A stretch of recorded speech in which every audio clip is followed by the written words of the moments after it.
Welcome to another episode of the NRL Allstars podcast. Barnesy here, your host of the Allstars podcast, back again for another week, round 25 TLT Supercoach time. Mikey's back on board after a couple of weeks. Mikey, welcome back, mate.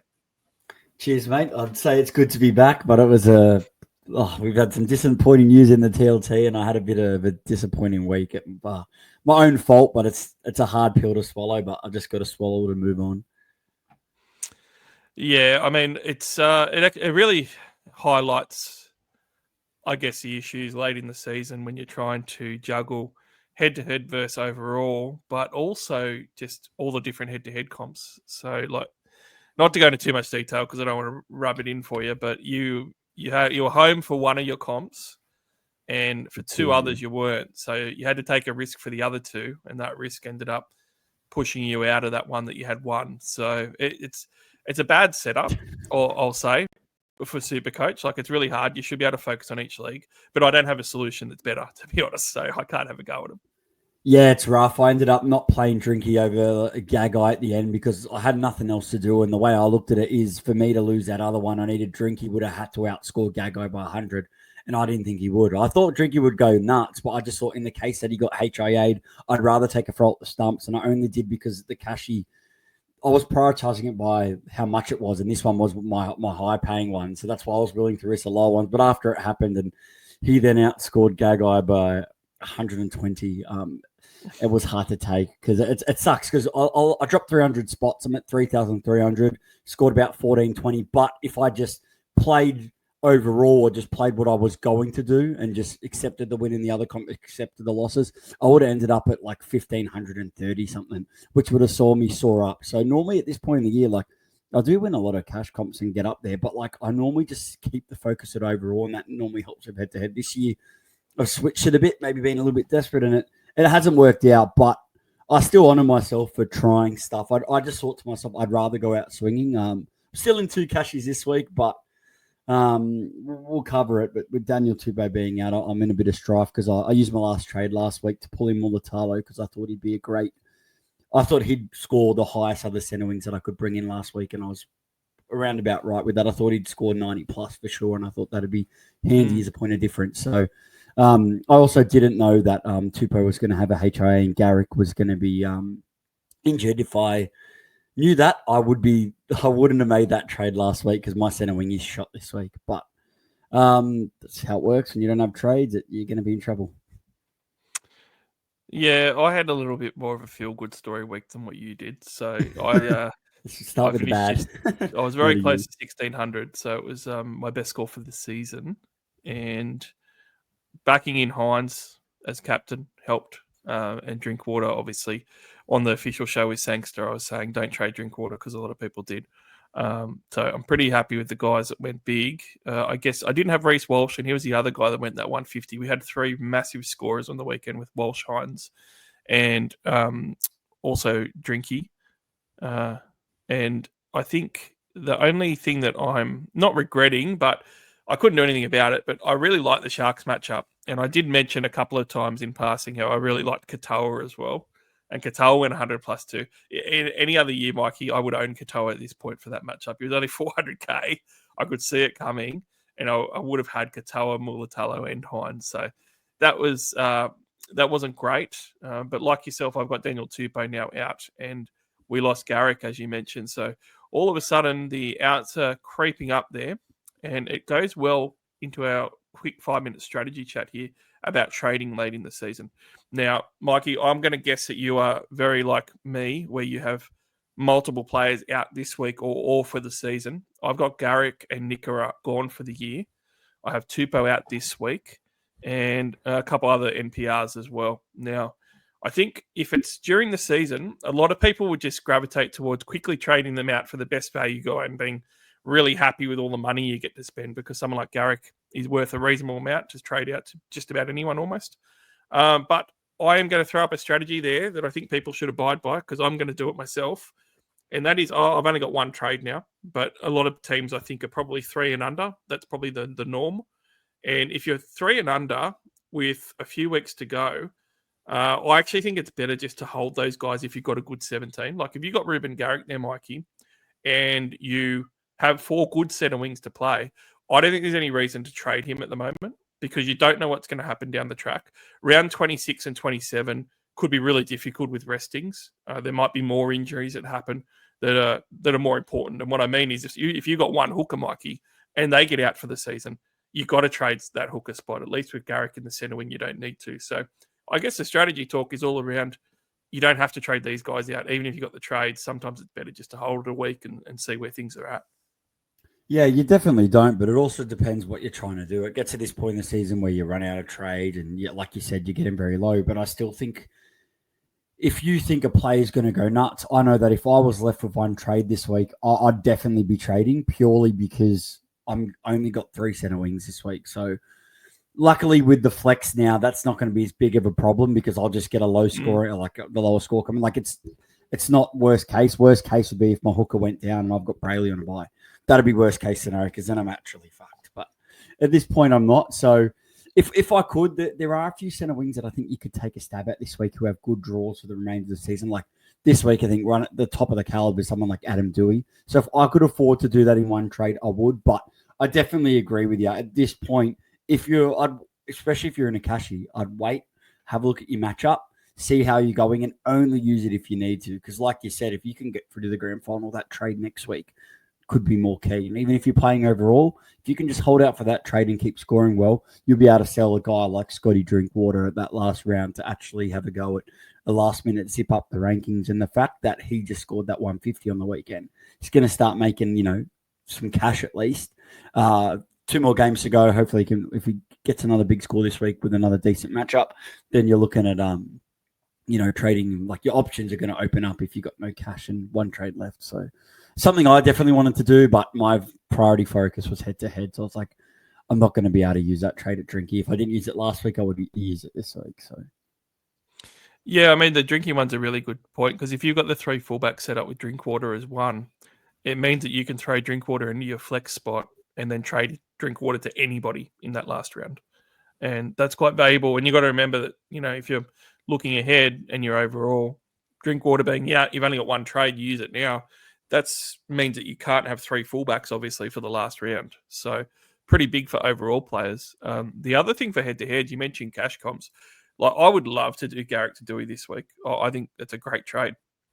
But if I'm ahead in my cash comps, or me doing that trade doesn't make a difference to me winning or losing in any of them, then there's no need for me to do that. Like if I'm a head-to-head player, if I do that early in the round before it kicks off, I'm just wasting my trade that I could have next week because I don't want to get to a grand final week, Mikey, of like a cashy and have money on the table there and then go, wow, the only way I can win this if I trade this player and take a run at the stumps of a unique player, and I can't do it because I used my last trade last week.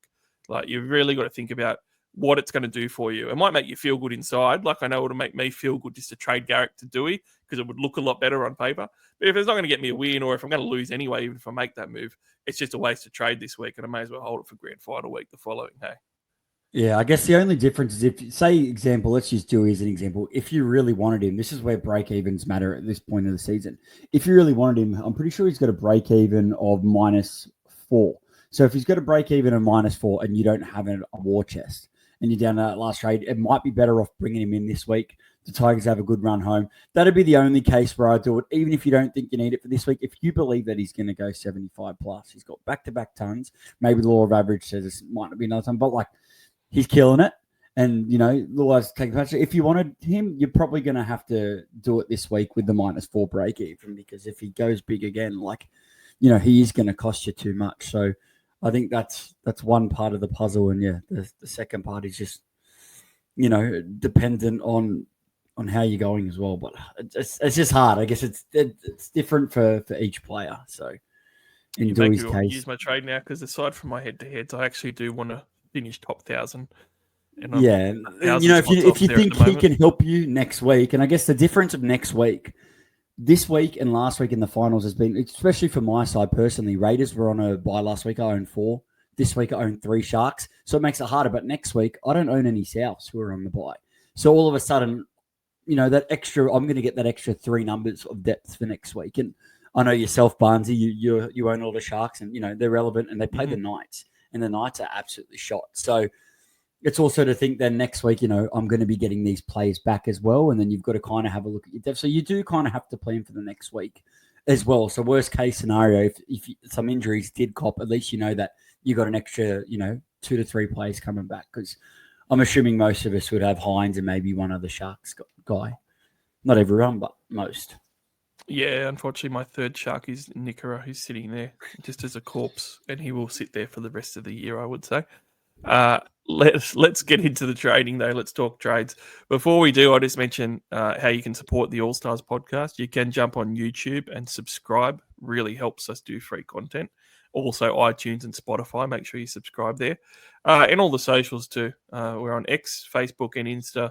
More importantly, though, the great sponsor of the All-Stars podcast for the last couple of years is oneworldcourier.com.au. So if you or the business that you work for has any courier, shipping, or freight needs, you can go to oneworldcourier.com.au today and check them out because they will sort you. If you go and sign up for a free account today, it'll say, where did you hear about us? There's a free text area. You just put All-Stars podcast, NRL All-Stars podcast, and they'll give you some good rates to start with. But when you go on there, you can use any carrier. You just put in what you want to send, and they'll show you all the carriers with all the prices. You pick whatever one you want, then they take care of it all for you. So it's a great service.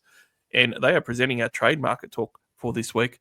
Now, Mikey, trade outs. Really interesting. Heaps of guys that are injured. Injuries everywhere. They all make sense. But there is some guys that, I don't know, it's quite controversial. A lot of Sharks going. Now, I'm not going to have a go at anyone for trading out for Neil Blake because he hasn't been playing well. But Nicho Hines and Blake Brayley are in the top 5 most traded out players. I find that extraordinary. I understand going a throw at the stumps for a Hines to a Sam Walker. But if you own Cleary, you don't have to have that second halfback to start anyway.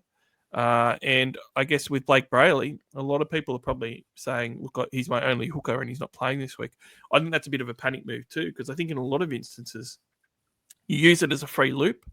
You get an AE. If you've got good AEs there, it's decent just to take the AE. And you got to remember, like you mentioned in our strategy talk, Mikey, if you do that and you cop an AE that's even 20, as long as that's your lowest scorer, then the 20 drops out anyway and your top 17 go through. So your hooker just doesn't form part of your total end of round score. So, I mean, it's a lot easier now to just take the hit because Brayley has a Knights the following week, like you said, coming up against his brother, who he's going to want to belt and score some tries on. I could not trade Brayley and then not have him next week. So I think, obviously, Mikey, head-to-head, teams might need to do like a Hines to a Walker or something like that. But, I mean, even with that trade, Walker doesn't play until Saturday night at 7:30. Watch the start of the round. Like, if you're already going to win your head-to-head, just save that trade. So, I mean, to me, it's guys that you're going to want the following week, and it's also costing you a valuable trade now. Yeah, the only way where I see it makes sense, if you're playing your head-to-head finals, obviously, in cash in, let's say you had 6+ trades, even if you had 4 trades, and your sole focus wasn't the overall, it was head-to-head, realistically, that means you'd use 2 this week, 2 next week to try and sew that up.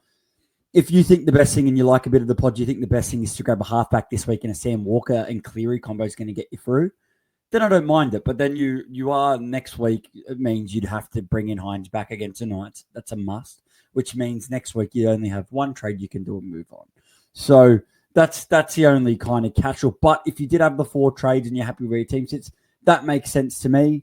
And yeah, with Brayley, I'd say a good chunk of those guys maybe don't have a second hooker. But at the same time, like you said, I'd go with the option you said, or you knew the Sharks had a buy coming up. Like, it's part of basic planning. So you should have had a plan for this week.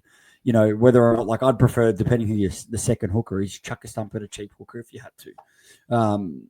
Or you can do the same strategy as I just mentioned with Hines. But I wouldn't recommend, if you have both Hines and Brayley, I couldn't do, even if I had a bulk of trades, I wouldn't be trading both of them out this week. It'd probably just be one.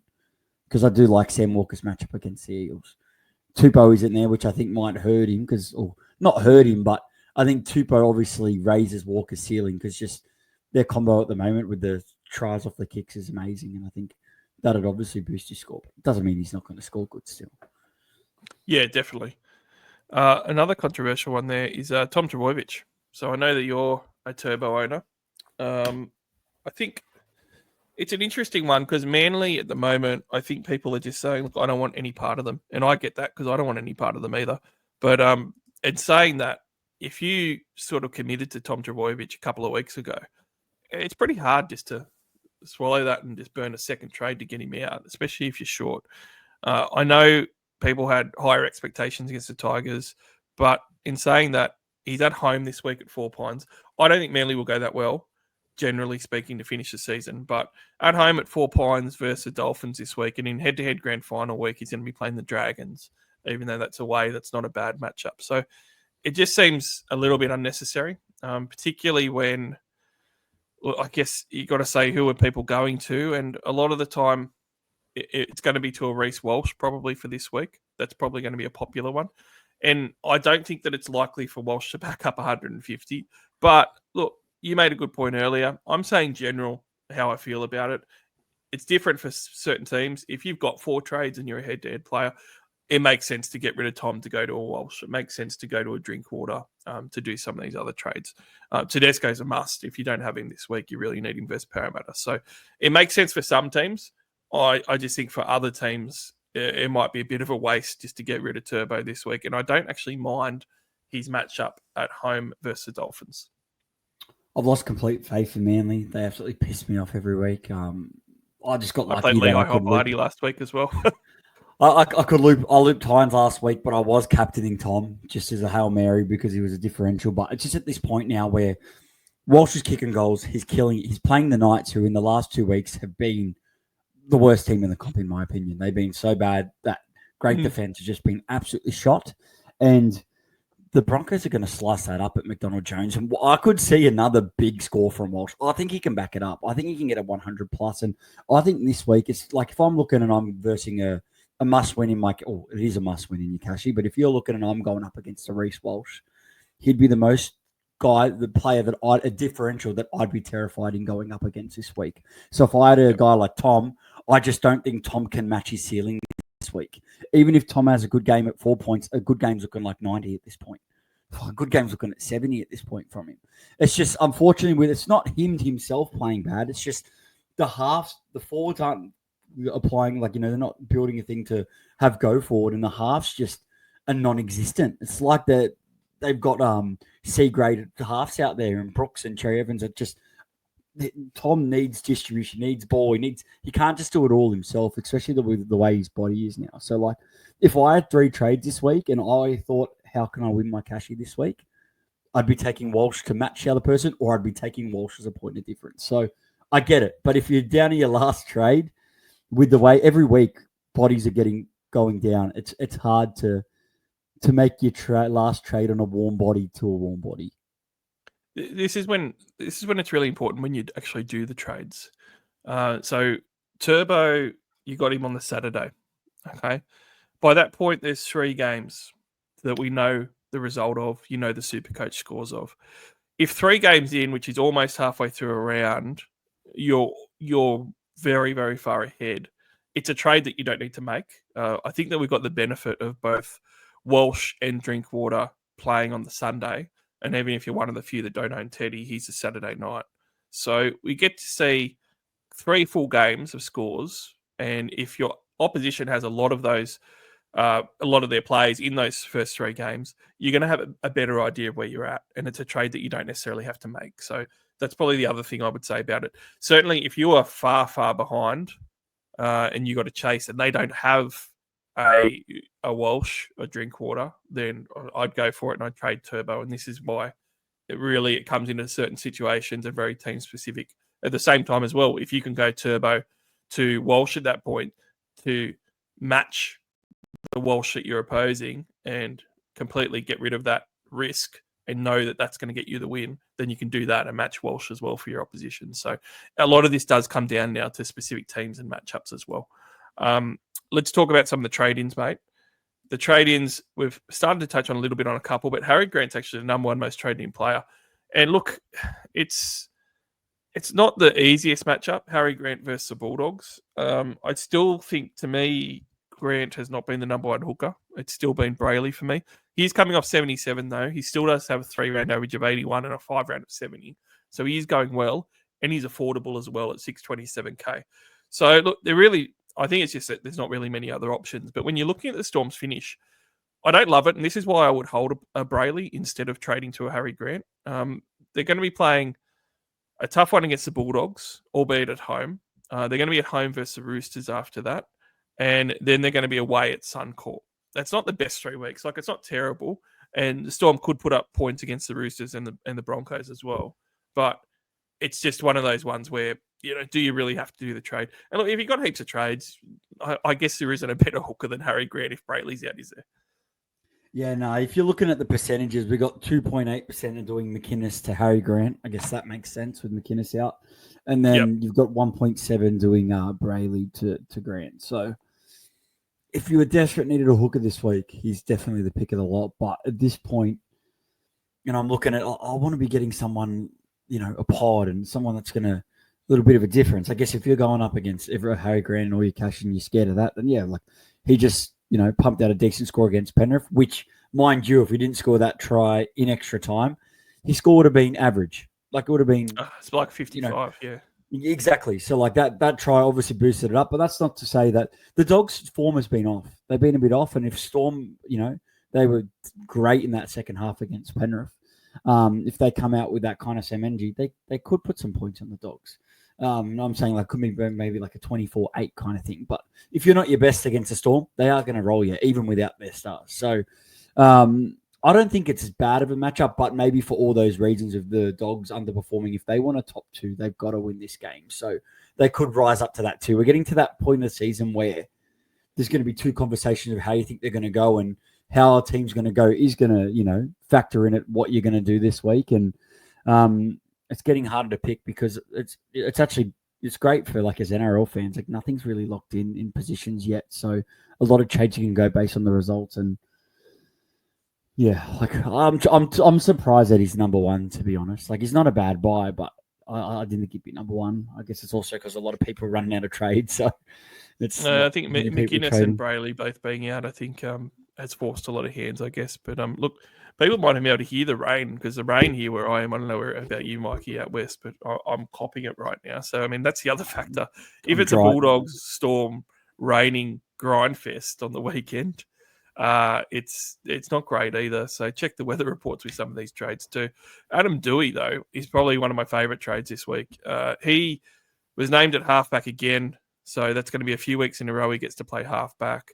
And playing halfback and kicking goals as a guy that's available at centre wing or 5'8" is pretty valuable. If you've got a Blaze Talangi like I do, it's even more valuable if you trade at a 5'8" spot, because you could swap those 2 guys around as well, which helps with the cover. And I think the Tigers have a low-key good last month of the season now. Manly has become a team to target. They are playing so poorly. The Cowboys is also a second home game in a row for the Tigers, and they're giving up quite a few points.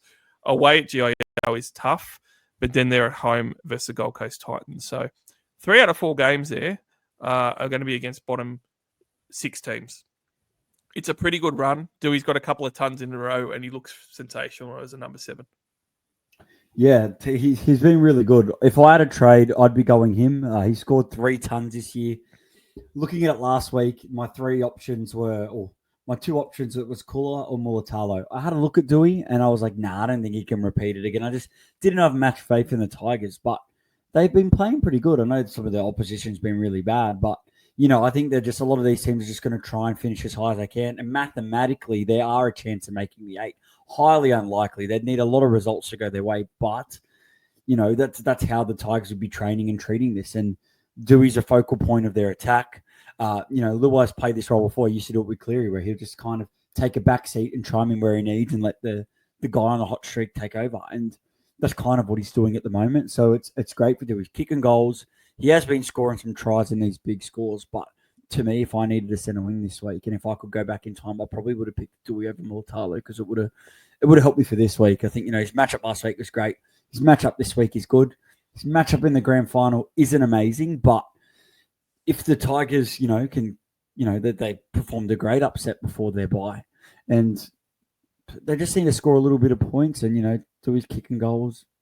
It makes sense to me. I think he's the number 1 centre wing pick this week, if you could afford anyone. Yeah, I guess the only thing that's the slight risk, just to play both sides of the argument, is I'm surprised that they moved him to 7 in the first place. And sort of thought that the 13 experiment was working quite well. If they put him back to 13, you go back to round 21 where he's last at 13, and he only played 60 minutes, and the week before he played 59 minutes. If he's around that 60-minute mark as a 13, he's nowhere near as good, and I would be disappointed. You've got to get through the next 4 weeks with him as a halfback, basically. And I do wonder whether they mix that up, especially sort of that last round of the season, especially teams will maybe give someone else a go or move positions around.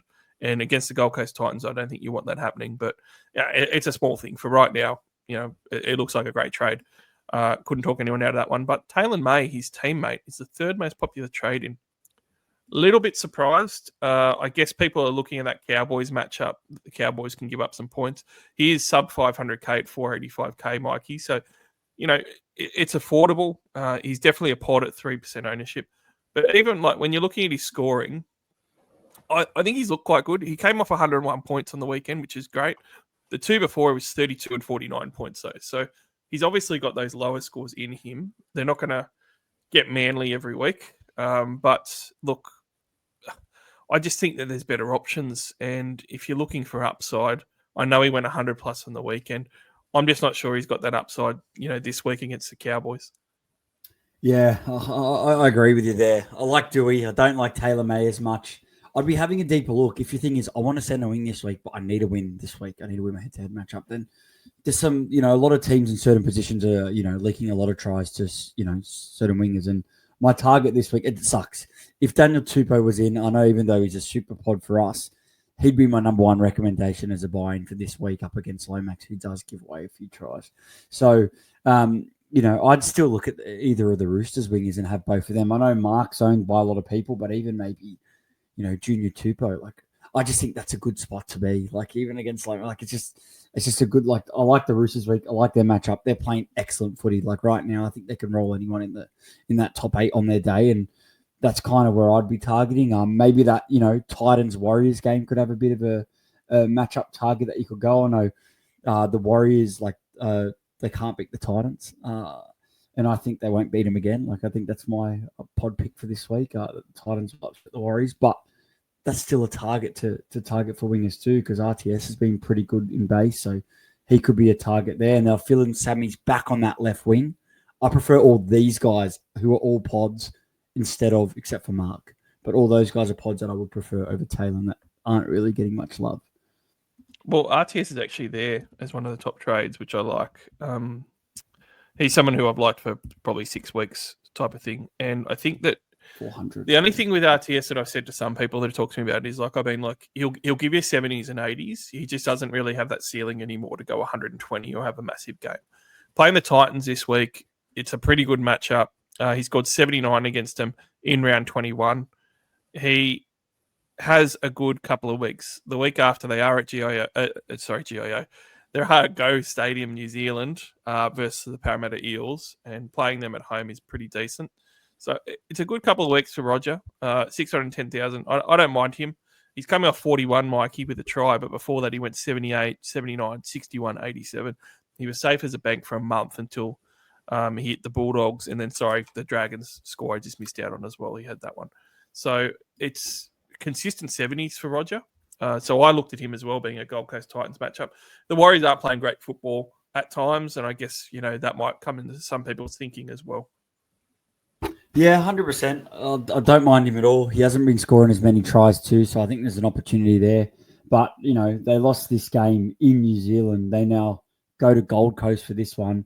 And yeah, I think the target is if you can afford anyone, I really, the more and more, I'm just looking at it now, I really like Philip Sammy as a pod.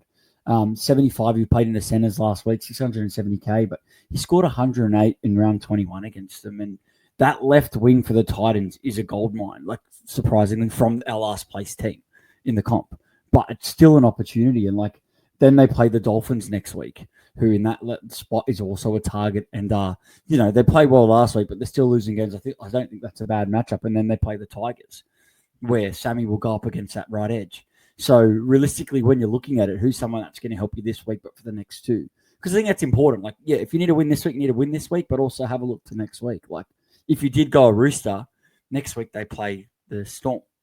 So it's like you also got to. I know if you need to win this week, you're sole focus looking for this week. But if you can get a couple extra weeks out of them, you've also got to look at that. And I think the Warriors Dolphins, I like that a lot for Sammy. Look, the Warriors draw is great too for the next two, so I couldn't argue with RTS either. Like the more I look at it, like I think I still have Dewey a touch ahead, but I think Sammy's always a forgotten man, and always you're not going to be versing another Sammy. Well, Katoni Staggs is another centre wing that's popular this week. And look, he's having a career year, 64 points a game. He's never done that before. The 3 years before this, he hasn't even managed a 60-plus average, which is the reason why I don't want to buy him. But he's playing the Newcastle Knights, who, as you said, haven't been playing well. 94, 45, 115, 38, and 67 are his last 5 scores. That is Katoni Staggs special. That is him. He's going to give you 30s and 40s, or he might have a big game thrown in there. And that's why I kind of don't like him. But if you're looking at him for 1 week against the Knights, and then he's also got the Cowboys the following week, which is a very playable matchup for grand final week head-to-heads. I understand why people are looking at him. I just have never really liked him because it's so inconsistent with his play. I know that you've brought up how bad Newcastle have been, and I agree with you. But I still, despite the fact that the Broncos went really well last week, I'm still not sold on how they're going to perform going forward without those 2 halves. You know, the Ben Hunt, Walters halves for Mam and Reynolds. It worked last week, but I mean, I don't know whether that's going to keep working and give Reece Walsh the amount of opportunities and ball that he had either. So I'm just not sold. And playing away at Newcastle as well is a lot harder than Brisbane playing in Brisbane. They're not used to having to leave the state of Queensland, and they're going to have to this week on a pretty big trek to Newcastle. So I do like the matchup. Obviously, I would love Walsh, Mikey, and I think he's a great trade in this week. Katoni Staggs might be a bridge too far for me, but look, it could work. If you needed a centre wing, like I don't mind him. I think we definitely put him in the brackets of the other ones that I mentioned. And when you look at it, the Knights Cowboys, that's a great draw for these 2 weeks. So I don't hate it. Like you, I don't have complete faith. And let's face it, like you made a good point about Hunt and Walters. They were good, but they were losing that match. They were losing it. They got it together in that last minute. So it is showing. But at the same time, the Knights are offering nothing. So I still think this could be a game where Staggs does scores, keeps it going. Like I think it'd be a great matchup for this week for a head-to-head. But yeah, look, there's definitely centre wings out there, and I'd be more tempted to take a risk on one, and I definitely think he fits the bracket. Yeah, I mean the other centre wings that are kind of interesting if you wanted a really big pod. I don't think you can do it, but Tui Pilotu up against South Sydney, he's just as likely to do a hamstring for the 4th time this year. But if he plays, he's only 557,000. So if you're on a budget and you want to really have a throw at the stumps, he could score tries against that South team. And that's a real, 1.3% pod, uber pod. The other one that I like that's not a pod is Nwanganea Tuaze for the Roosters. I think the Roosters have got a really good matchup with the Eels. It's one that I'd like to target more, but I can't. I was really looking forward to Tupou playing them. The Roosters just have a really good record historically against the Eels of late. They've put on a lot of points versus them, and I can just see it again. It's just bucketing down outside my window. Hopefully it's not affecting the sound too much. Right, it is bucketing here. Hopefully clears up by the weekend. But yeah, I really like the Roosters matchup, so I think there is some options there. But the more you look at it, though, the more you can sort of see that centre wing depth is going to be tested because, there's a lot of guys that are out now that aren't available due to the bye or that aren't available because they're out for the year. And it's really made centre wing quite hard, which is why some of these pods might actually work out. But look, let's have a look at some other options as well. We do have some second rowers getting traded in. Hudson Young, namely, is one. And I've said this to a few people, Mikey, so I'm interested in your take. I really still like Hudson Young a lot to trade in. He hasn't been playing that well of late. He has been on a try-scoring drought, but try scorers generally get back on the try-scoring run. He hasn't scored since round 13. Now, round 13 was his 3rd week in a row of scoring a try. And in the 10 weeks from round 13 back, he'd scored like 9 tries. So he is absolutely killing it in the first half of the year and not able to score tries the second half of the year. I think it's going to come. I guess the only problem here is that I've said to a lot of people, if you're trading him in this week, it's a harder matchup versus the Panthers. So I wouldn't expect a huge amount this week. Even, if he does it, that's great, but I wouldn't expect it.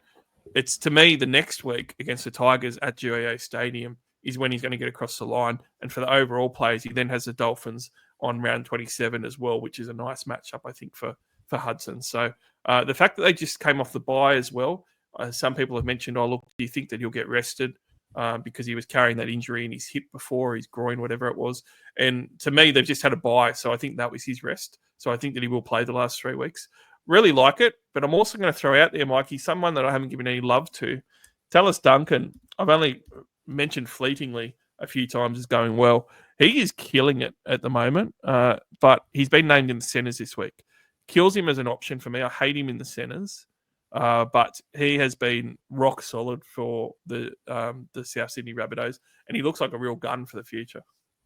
Yeah, it doesn't seem to matter what position he's in for his try scoring because he's scored an absolute bunch of tries. Of course, you'd prefer him in the second row. And when you look at it, the Bunnies matchups are pretty good.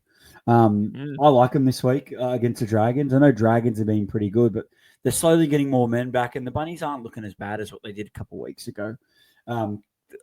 You're clearly seeing just by some of the moves and some of these players that are injured coming back, like Wayne's definitely trying to avoid the spoon. He does not want him to have the spoon. So, but they get a bye in grand final week though. So good against the Dragons this week, but then they get a bye in grand final week. That's what would put me off. If I didn't have Hudson Young, I'd still take him this week if you needed an extra number, even against the Panthers. He's on the left, so he's going to be running at the right hand side, which. If he gets a run straight 1-on-1 on Tago, he can score a try because Tago's very poor defensively. At 626K, it's a good price. Panthers off the back of a loss isn't great. Look, we lost that game last week. I'm not going to defend the Panthers or blame Harry Grant's milking thing, but they still. I thought I'm still happy with that performance. We lost an extra point against the Storm. We're getting back to our best, and I think this is our first game we're taking up to Mudgee. So it's another country home game. We're a bit up and down at the Bathurst one. We'll see how we go here. But because of that, it's hard to judge this game. Personally, if I was at full depth and didn't have all this surprise, I only wanted to play Hudson Young and maybe I'm forced into Starling because of Brayley. But I'm at the point now with all my depth that I'm just going, fuck it. I'm going to play someone like Weeks this week who could score 10 or 100. That's sort of, if Penrith are off, some of those players like a Hudson Young, KO Weeks, they can hurt Penrith. And it's important note to make too, these grindy games are good for the forwards. Tapane scored 90 against them last year in around about the similar rounds. So to me, he's a great play this week. I think especially if there is a bit of wet weather, my strat will be I'm playing 4 front rows this week. Got the chance not to, but have a solid front and play off the back of that. So maybe even Angus Crichton could be a shout, Barnes. He looked a bit but last week he looked really good. I don't mind the matchup against the Eels this Pushing week. the offloads again, which is what you want to see. He had 4 offloads. And running he wasn't right doing hand that side. And Kelmer can be pretty lazy and bad in defence. I haven't looked at the teams. I'm assuming he's still starting on that edge instead of Geimer. But either way, I still think, that's not a bad position for Crichton. It's just, I guess it's hard. If I had very minimal trades left, I wouldn't trade in second row unless I needed to. I'd be using those trades on the centre wings or the fullbacks. I'd prefer to play fullback roulette if I got a bunch, just because you're seeing it now. The big scores are starting to come out. Last week, look how many of those massive scores are in. 3 of them were fullbacks, I think. So the big scores are coming. So I'd be using my trades on getting those high ceiling guys rather than snagging a second rower to get you from a 60 to between 60 and 90.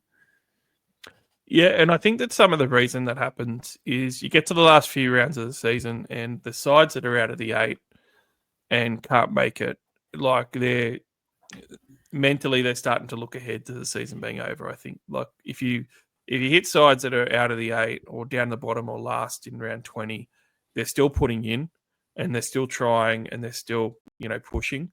I think the last few weeks it grinds on those teams more and more and more, and when you get to that last few weeks, they just aren't quite at their best anymore. And when their best was already poor, if they're not quite at that stage even, they're going to be letting in quite a few more points. So I think that the targeting of matchups is really important for the last few rounds of the season for that reason. I think that there's a lot more points that can be scored in the right matchups. Sammy Walker is in the right matchup. We mentioned him already, but I just have to say, I love him this week. I really do. It's just a shame that he plays the Storm the next week, but he's scoring. Like, he came back and scored 50 points in his first game back from an ACL, and then he's just killed it since then. Like, he's got a 5-round average of 86 points and a 3-round average of 95. If you could bring in anybody and you had the ability to do it, Sam Walker this week would be the ultimate pod. And I said it last week, but it's just really hard with him obviously being halfback only. Let us look at some pods and discuss captaincies by going through TLT, Mikey. We've got the first game of the round, the Dragons and the Rabbitohs. No Latrell Mitchell, which is huge. I thought he'd be back this week. It seemed like he was going to be. Koloamatangi's back. If anybody managed to hold him, that's a great hold now because people really need some depth and he's going to provide it for you. I wish I held him. But other than that, not a lot here that, I sort of caught my fancy, aside from the fact that I saw Tuipulotu, on the wing there and thought, geez, he might actually go all right. Yeah, it's a tough one. I really thought last week, I thought if Latrell Mitchell was in that side, I thought Alex Johnson was a chance of helping Alex Johnson at least equal or break that record. And without him, it's 18 points instead for Supercoach. Yeah. It's brutal. Yeah, to be honest, he was one of my favourite buys for last week if Latrell was in. The second Latrell was out, then I didn't like the trade. But nonetheless, it's hard to really pick anyone out of this game. Maybe like you said, the Dragons, it's a bit of a way to start the round, but then we go into an absolute monster Friday. Both games. Panthers, come on. Raiders, 6 p.m. Straight into Storm Dogs. So it's a super Friday for an NRL fan, not just a Panthers fan, but these are two big games where I know Panthers aren't in the top 4, but these two games could be your top 4 potentially if Warriors drop a game and we keep winning. So yeah, I mean, I don't see any Cs or VCs that I like in these first in these 2 Friday games, aside from putting the VC on Cleary because I want to have an early VC crack. It is at Mudgee. The Raiders are very good, but I still think that Cleary could ton up potentially.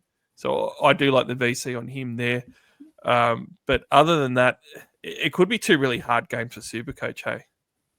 It could be, but just one quick thing that, just to alert you is here is he didn't play Canberra at all last year, Cleary I'm talking about, but he passed 3 games against Cleary. If you look at him, you start licking your lips. 124, 158, and 76. And that one was at Canberra. He doesn't mind playing the Raiders. He likes it. His average against them is 87.5, which is... I did see the average. I didn't see the last 3 games. But which you'll find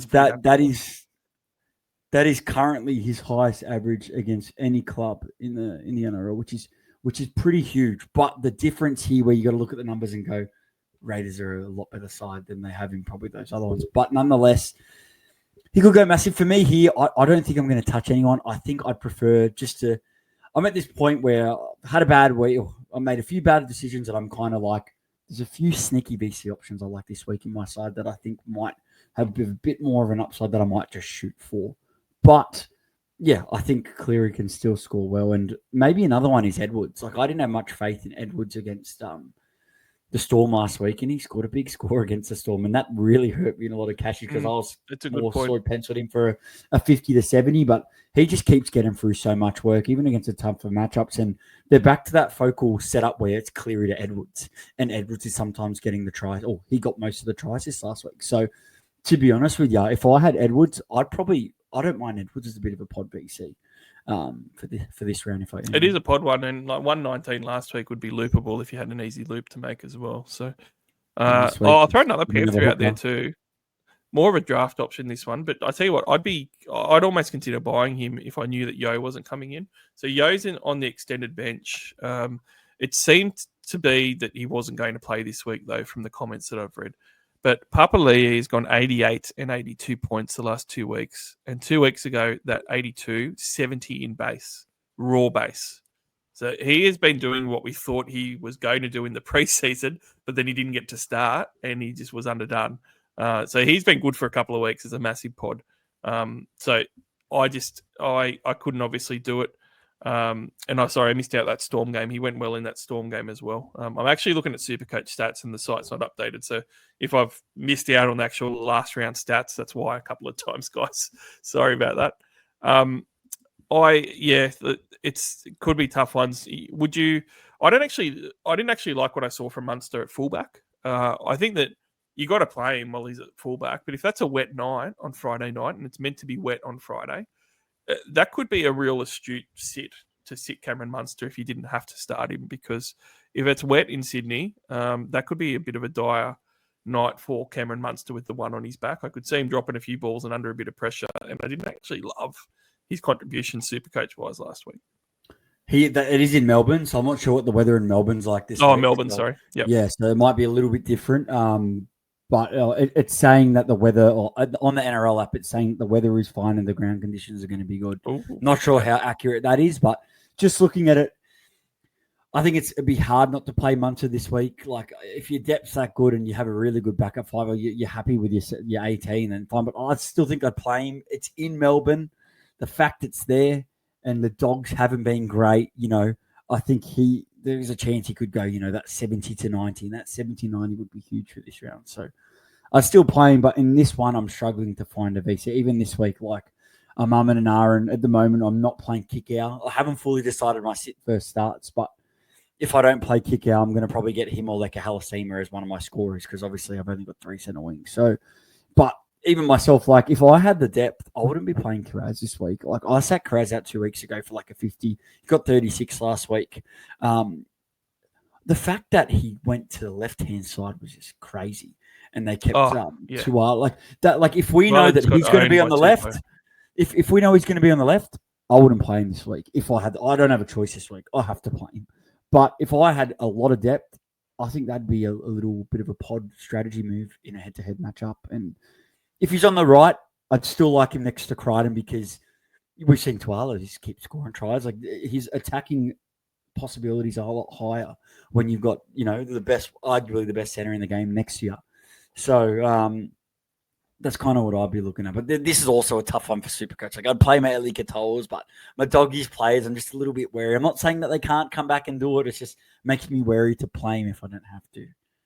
Well, I'm not sold on the Storm either. Like I think this could be a really tough game for Supercoach. But this is what depth gives you, right? Like if you've got depth with good gun backups, you can make the decision in some of your head-to-heads when you see them after the first game to sit a Cam Munster, to sit a Kiraz, if you need those type of moves to get your differentials, your unique players to be able to win a matchup.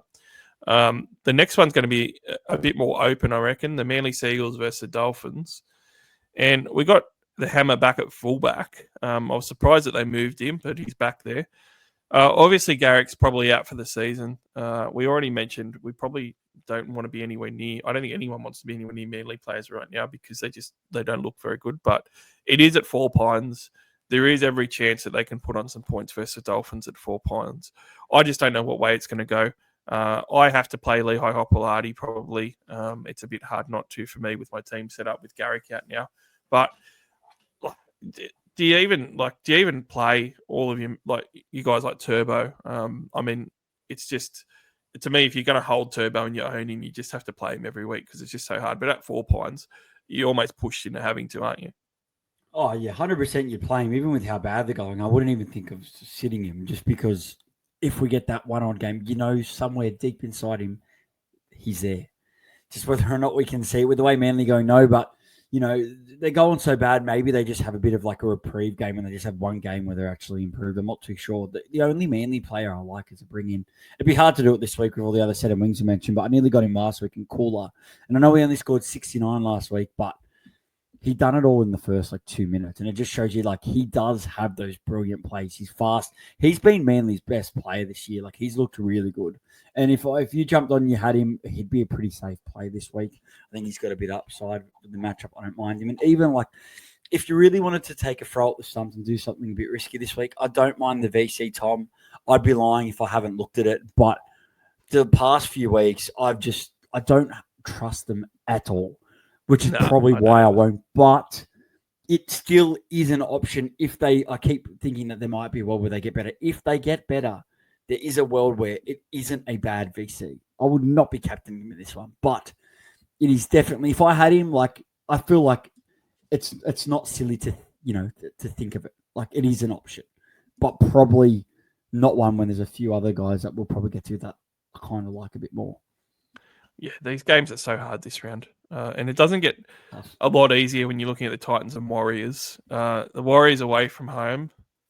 The Titans, with a bit to prove, trying to stay off the bottom of that ladder.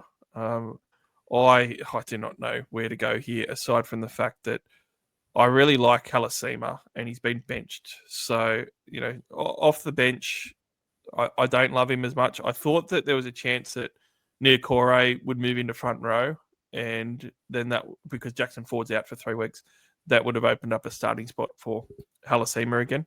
But no, that's not what's happened.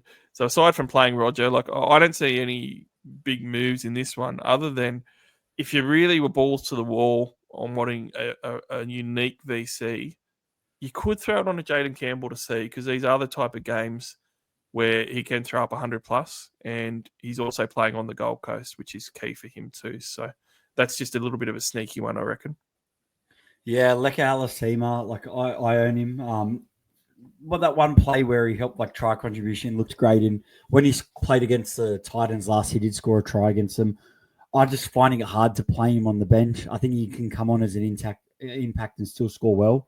There might be a chance that they might do a bit of a late shuffle, because Bamunga is starting. Maybe they switch Niokore to front row last minute and play Leka. If they did that, I would be tempted to play him 100%. I'd be tempted.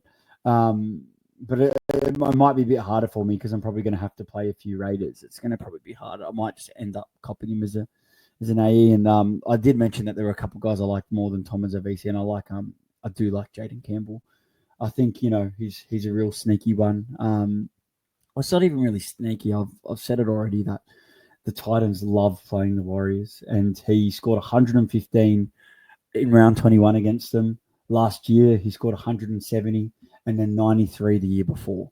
Let's have a look. The average is 103.6 out of 5 games with a low score of 53. Like, this week, like, that is, sometimes it is huge. He's the kind of guy that I don't like to straight captain, because he's got a 10 in him. But I don't mind the VC this week. And let's face it, they do have something to play for. They need to win some games to avoid the spoon. And it seems like all the teams this year are trying their best to avoid it. So, I don't mind it. Even if you needed a 5'8" this week and you had the trades, is it 21% ownership? But I like him this week. I think he's a great. It's not a bad point. Yeah, probably the better 5'8" you could have. Yeah, I'd definitely do that. The Eels and the Roosters. Just going to tell you some numbers for James Tedesco here versus the Eels. His last 3 games, 2 in 2024, and they were both massive with 125 was one of them. And the other one, he went, 98. In 2023, he went 125 again. So 125, 98, 125. That's his last 3 games against the Parramatta Eels. He has 180 high against them, which is one of his top half a dozen scores ever.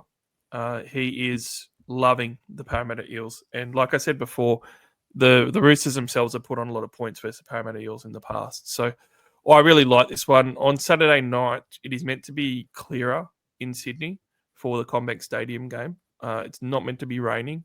So that's a key one as well, because Thursday and Friday it is going to be raining in Sydney still. I can't go past the C on him. I've got to do it. It's too crazy for me not to. I guess, Mikey, if you do have one of these late running fullbacks, the VC is very arguable though to go on Teddy. So you could see a Walsh later on the Sunday, or even a Drinkwater if you want to ride that. Yeah, I think if you can make it work, a VC to C fullback on your, late Saturday to Sunday could be the play. I think Drinky again, although, Drinky seems to be a lot better in Townsville, but it's still a decent matchup. We just don't know what Cowboys are going to rock up, and the same with the Tigers. So we don't know which way that's going to swing, but it's hard not to have anything on Tedesco. The Roosters have been looking great. And the thing is, Parramatta have been good. Yes, they gave up a win to the Bunnies last week, so maybe we could trim our expectations down a little bit lower. But, yeah, for me, it'd be hard not to have something on him. I think, pretty safely you can expect around an 80 from him. But we've already seen that big ceiling. And now that he's also, put up the highest score of the year, I think a lot more teams are aware. I think the only way that you could kind of look at it is have a look at your matchups, have a look at who your team has. And if I owned Reece Walsh, it'd be VC Tedesco into Reece Walsh this week. I think that's probably the best VCC combo that you could do this week. If you can make it. Drinky went 71 this year against the Tigers in round 13. But in saying that, last year, I know it's quite a different Tigers side, so it's very hard to look at prior scores and use that as an indicator. But he still went 135 and 105 last year against the Tigers as well.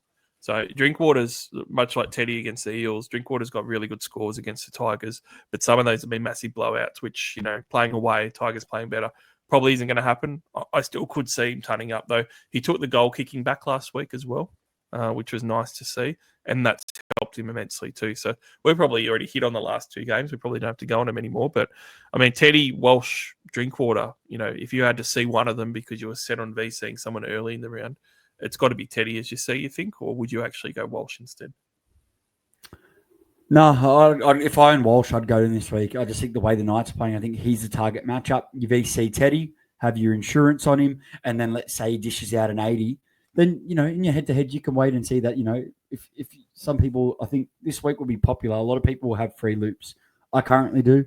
So a VC Tedesco kind of works really well because if he gets like an 80, like 90, I can VC him. If for some reason Parramatta upset the Roosters and he scores like a 50 to 60, which I don't think is going to happen, but if it did, you've then got Reece Walsh, who I personally believe will go 120 plus. I think he's the kind of guy that can go up and down, but I just think the writing is there for him to back up and do what he did last week. And the last time every time he picks up the goals, it's just all of a sudden that floor just climbs up a bit more. And I know what you said around the Broncos, but it just means more so like he was focal in their attack last week. And without, Mam and that, like he's just getting so much more ball. So he got to 89 very, very quickly. At half time, and I was just like, I was versing a couple too. And yeah, he had a big part in sinking me in a few of them. So, absolutely spewing. I can't get him in, but yeah, I think, as I said, that's the number one combo you can do this week. But if you need to switch up and do something different, like I do like Drinky. Drinky's a decent captain option. He's got 2 tons in his last 3 against Tigers. Yeah, it's a different Tigers, but same thing. I think all these teams just want to. A lot of them are playing for their coaches. A lot of these teams are going to have to finish well because a lot of them are in a bit of hot water. So it's just hard. I think the other thing that you do see at this point of the season, you see them start to chance their arm a little bit more and just attack a little bit more because the pressure's off a little bit. The Cowboys can't make the 8 now. They can't make the 8, but they also can't get the wooden spoon. So I do wonder whether they actually throw the ball around a little bit because we did see some good attack from them last week. And that works out for Drinky with his play style. And let's face it, Drinky has been, like him and Dearden, they've tried the whole year. Like you couldn't give him you'd give him the team award 100%. Like they're just 100% effort, especially Drinky. Like he's just been really good, and sometimes the Cowboys are just poor, but he's given it his 100% all year, and he's just got his foot stamps all over all their attacks. So, I learned a hard lesson last week not having him, and maybe he gets a bit of a reprieve this week as captain. He's an option for sure. I don't want him to go too big because I don't want it to rub it into your mate that you got rid of him. So, maybe just a nice 105 rather than 150 plus. Well, I didn't get rid of him. I just didn't play him. So I got in this. Oh, yeah, that's right. Sorry. Yeah, I was thinking that you traded. Yeah, you still. No, I wouldn't have done that. It was just a play to try and catch up and pray for a HIA, which was a 5%, under 5% chance. But I took the throw at the stumps and it didn't get a wicket. We won't talk about that. We want you to be happy and positive this week, so we'll finish the podcast right there. Thank you very much, Mikey, for jumping on. Appreciate it as always. Good luck this week. And for everyone listening, thank you for listening. Make sure that you do jump onto YouTube, iTunes, and Spotify and subscribe there. Jump on all of our socials, including NRL_SC_Allstars and oneworldcareer.com.au, our great partner and sponsor of the Allstars podcast. Good luck this week, particularly if you're head-to-head player. Hopefully you get through to your grand finals. I'll be back with a final thought, hopefully at the end of this week. I haven't been able to do it every week. I will try this week, but can't promise. But we will be back with more content real soon. Until then, good luck with your round. Can't wait to talk more footy again real soon.